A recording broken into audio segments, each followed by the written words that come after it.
प्रिय दर्शकों, स्वागत है आप सभी का आपके अपने YouTube चैनल रियल मोटिवेशनल। आज फिर एक नई वीडियो लेकर आए हैं आपके लिए। माता तुलसी का श्री हरि को शराब क्यों मिला, चलिए वीडियो को शुरू करते हैं। एक समय की बात है जब माता लक्ष्मी भगवान श्री हरि के पास आती है और कहती है, हे प्रभु, आप जब ने मृत्युलोक पर भ्रमण कर रही थी तब मैंने देखा कि कई सारी स्त्रियां नित्य तुलसी को जल दे रही थी, किंतु वहीं कुछ स्त्रियां भगवान शिव के शिवलिंग पर तुलसी पत्र चढ़ाने के बजाय बेल पत्र चढ़ाए रही थी। हे प्रभु, तुलसी को एक पवित्र और पूजनीय पौधा माना जाता है, फिर उसके साथ ऐसा भेदभाव क्यों? हे प्रभु, मैंने यह भी सुना है कि देवी तुलसी ने ब्रह्मा जी के वरदान के कारण आपको और भगवान शिव जी को श्राप दिया था। क्या है इसके पीछे की कहानी है? जगत के पालनहार परमेश्वर कृपा करें और मेरी जिज्ञासा को शांत करें। मित्रों, तब भगवान श्री हरि विष्णु कहते हैं, हे लक्ष्मी, आज आपने जो प्रश्न किए हैं वह समस्त मानव जाति के कल्याण हेतु अत्यंत महत्वपूर्ण है। देवी तुलसी तो मेरी पत्नी है, किंतु भगवान शिव जी की पूजा में उनका उपयोग वर्जित है। जो भी मनुष्य ऐसा करता है उसे महापाप लगता है, तथा वहीं शंख मेरी प्रिय वस्तु है, किंतु भगवान शिव जी की पूजा में उसे भी वर्जित माना जाता है। हे लक्ष्मी, आज मैं आपको एक रहस्यमयी कथा सुनाने जा रहा है, जिसे सुनने मात्र से सभी भक्तों की हर मनोकामना पूर्ण हो जाती है, उसके पाप नष्ट हो जाते हैं तथा मृत्यु के बाद उस मनुष्य को मोक्ष की प्राप्ति होती है। कि देवी लक्ष्मी, मेरा आपसे निवेदन है कि आप इस कथा को पूरा ध्यान से सुनें और मानव जाति के कल्याण हेतु इसका प्रसार करें। तब माता लक्ष्मी कहती हैं, हे प्रभु, आपकी कथा का श्रवण करना मेरा और समस्त मानव जाति का सौभाग्य है, कृपा करें। और आप इस पवित्र कथा को कहीं मित्रों भगवान श्री हरि कहते हैं। हे लक्ष्मी, पूर्व काल की बात है। वितरण चिट्ठी नाम का एक दानव राजा हुआ करता था, जो बड़ा ही शूरवीर पराक्रमी था। वैसे था वह एक दानव, लेकिन उसके राज्य में सारी प्रजा सुखपूर्वक जीवन व्यापन करती थी। तीनों लोकों में भी शांति व्याप्त थी। उसका पुत्र ठंभ था, जो वीर जितेंद्रिय, धार्मिक तथा श्रीहरि का भक्त था। मित्र चिट्ठी के बाद ठंभ दानव राज्य बना, परंतु काफी समय तक उसे कोई संतान नहीं हुई। तब उसे भविष्य तथा पुत्र की चिंता सताने लगी थी। उसके बाद राजपाट कौन संभालेगा? फिर उसने दैत्य गुरु शुक्राचार्य को गुरु बनाकर उनसे श्री कृष्ण मंत्र प्राप्त किया और पुष्कर में जाकर घोर तपस्या करने लगा। मित्रों, भगवान श्री कहते हैं, हे लक्ष्मी, तपस्या करते करते उसे 1,00,000 वर्ष पूर्ण हो गए। फिर एक दिन की बात है, उसके शीशे से एक दिव्य प्रकाश बाहर आता है, जिसके कारण पूरा संसार संतप्त हो जाता है। अतः वह तेज समुद्र में जाकर विसर्जित होता है। उस समय प्रकाश के तेज से व्याकुल होकर सभी देवी देवता, लोकपाल, ब्रह्मा जी और ऋषिगण भयभीत होकर भगवान श्री हरि से मिलने तथा इस प्रलय कार्य तेज के बारे में जानने हेतु वैकुंठ धाम में आते हैं और उनसे विनय पूर्वक पूछते हैं कि हे प्रभु, क्या कोई प्रलय आने वाला है? कौन से कारण से यह तेज उत्पन्न हो गया है? अब हम किसकी तेज से संतप्त हो उठे हैं, या आप ही बताएं। पालनहार, हम शरणागत की रक्षा कीजिए। तब श्री हरि सभी को शांत करते हुए और मार्गदर्शन करते हुए कहते हैं, अभी कोई प्रलय नहीं आया है, क्योंकि अभी योग्य समय नहीं है। यह दिव्य प्रकाश में आई तेज तो मेरे ही भक्त दानव राज ठंभ के पुत्र की कामना से तपस्या करने से उत्पन्न हुआ है। तभी देवतागण श्री हरि के वचनों को सुन शांत और निभाए होकर अपने अपने धाम को वापस लौट जाते हैं। वहीं दूसरी ओर श्री हरि स्वयं अपने परम भक्त दानवराज ठंभ को वरदान देने हैं, तुम स्वयं पुष्कर में आते हैं। तब ठंभ भगवान के दर्शन पाकर अत्यंत प्रसन्न होकर उनके सामने नतमस्तक होकर उनकी ओर बारंबार स्तुति करते हुए कहता है, हे प्रभु, मुझ पर कृपा करो।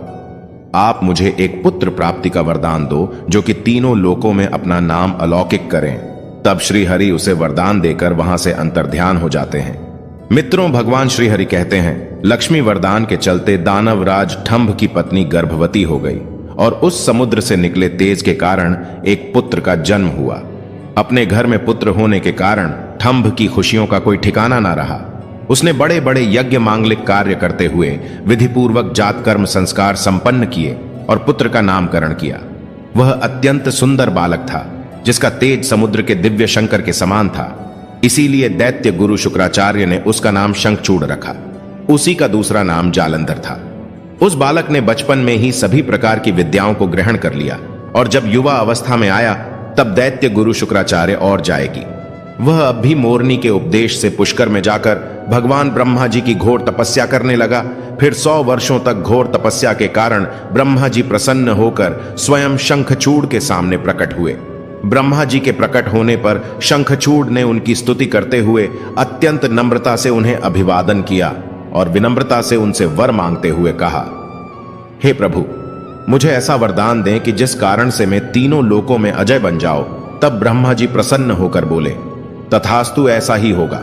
फिर उन्होंने एक श्री कृष्ण यंत्र प्रदान किया जो सर्वत्र विजय प्रदान करने वाला था। तत्पश्चात ब्रह्मा जी ने उसे आज्ञा दी कि तुम बद्री धाम को जाओ, वहीं धर्मध्वज की कन्या वृंदा है जो एक तपस्विनी है, उसके साथ विवाह कर लो। इतना कहकर ब्रह्मा जी अंतर्ध्यान हो गए। फिर उसने वही मंगल स्वरूप यंत्र को परिधान कर लिया और बद्री धाम की ओर निकल पड़ा।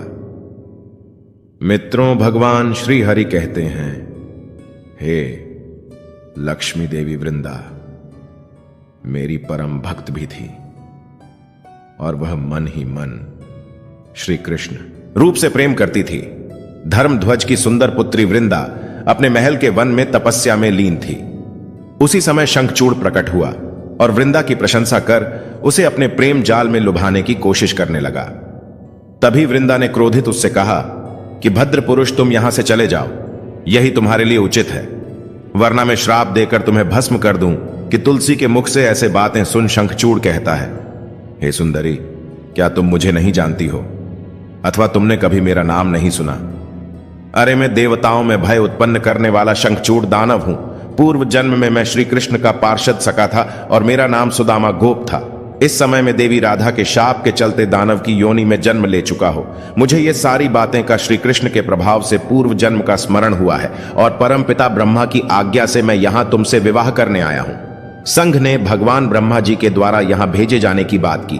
तब वृंदा का क्रोध शांत हुआ और उसने अंतर्मन से ब्रह्मा जी को याद किया।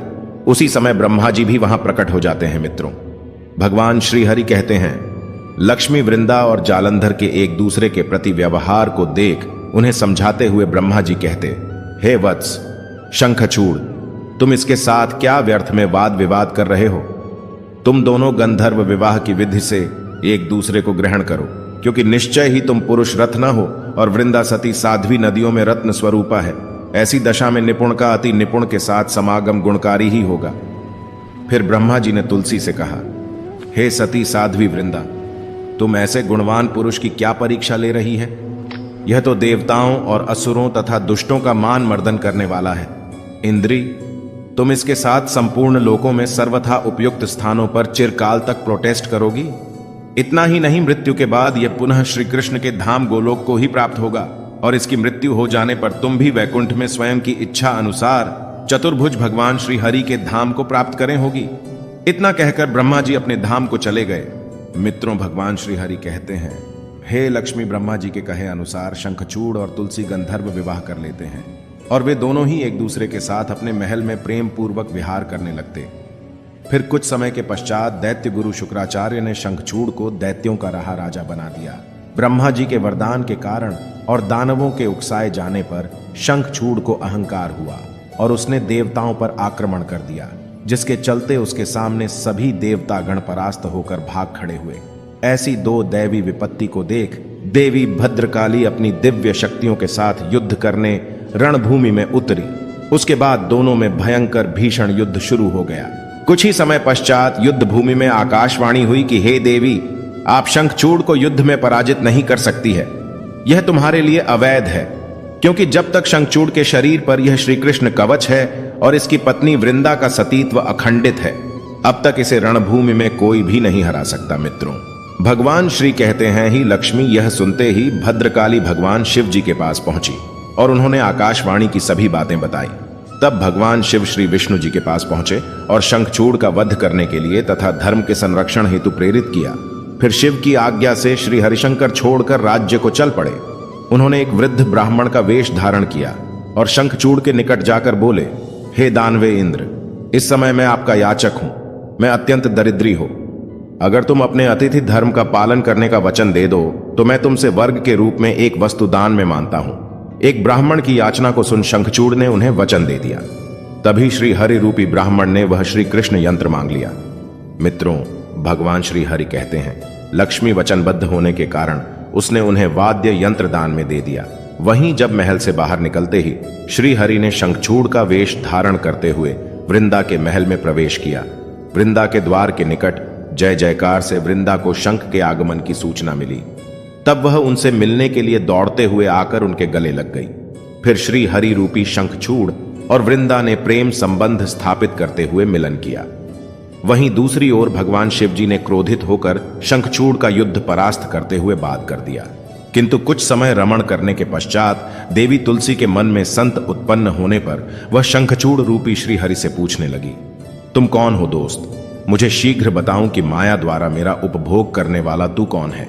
आज तूने मेरा सतीत्व नष्ट कर दिया, अभी तुझे शाप देती हूं। उसके बाद तुलसी के कठोर वचन सुनकर श्री हरि अपने वास्तविक रूप में आ गए। तब उनका रूप देखकर वृंदा ने लक्षणों से पहचान लिया कि यह साक्षात श्री विष्णु है, परंतु उसका पतिव्रता धर्म नष्ट हो चुका था। इसलिए वह कुपित होकर विष्णु जी से कहने लगी, तुम्हारा मन पत्थर के समान कठोर है, तुमने लेश मात्र भी तैयार नहीं। मेरे पतिव्रता धर्म के भंग हो जाने से निश्चय ही मेरी स्वामी मारे गए होंगे, जो कि अब तुम पाषाण सदस्य के समान कठोर, तैयार रहित और दुष्ट हो। इसलिए अब तुम मेरे शाप से पाषाण स्वरूप ही हो जाओ। इतना कहकर शंखचूड़ की वह सती साध्वी पत्नी वृंदा फूट फूट कर रोने लगी और शोकाकुल होकर विलाप करने लगी। मित्रों, भगवान श्रीहरि कहते हैं, लक्ष्मी इतने में वहां भक्तवत्सल भगवान शंकर ब्रह्मा जी के साथ प्रकट हुए और उन्होंने वृंदा को समझाते हुए कहा, हे देवी, अब इस मानव रूपी दुख को दूर करने वाली मेरी बात ध्यान से सुनो और श्री हरि भी स्वस्थ मन से श्रवण करें, क्योंकि तुम दोनों के लिए जो सुख का इराक है वही मैं कहूंगा थे।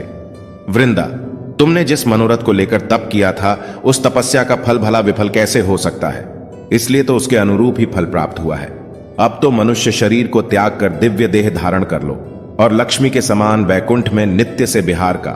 अब तुम स्वयं श्री हरि की पत्नी बन चुकी हो और श्री हरि भी इस बात को स्वीकार करेंगे। अब तुम यहां तुम्हारा मानव रूपी शरीर छोड़ दो, वह नदी के रूप में परिवर्तित हो जाएगा। वह नदी भारतवर्ष में पुण्य रूपा से गंदगी के नाम से प्रसिद्ध होगी। तुम्हारे तेज के कारण एक पवित्र पौधा उत्पन्न होगा जिसे तुलसी के नाम से जाना जाएगा। महादेवी कुछ काल के पश्चात मेरे वर्ग के प्रभाव से पूजन सामग्री में तुलसी का प्रधान स्थान होगा। हे सुंदरी, तुम स्वर्ग लोक में, मृत्युलोक में तथा पाताल में सदा श्री हरि के निकट ही निवास करोगी। यह मेरा तो उन्हें वरदान है।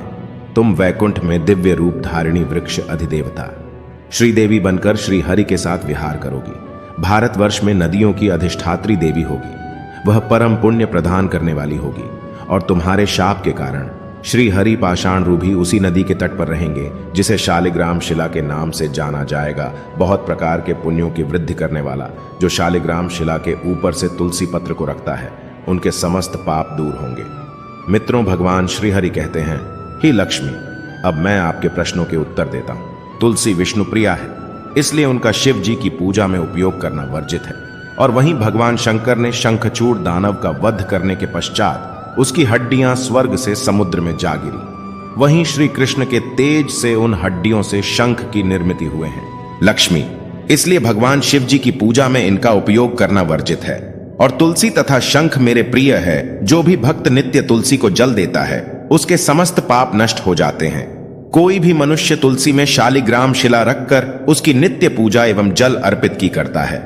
मैं उन्हें मृत्यु के बाद इस जन्म जन्मांतर के कष्टों से मुक्ति देकर परम मोक्ष प्रदान करता हूं।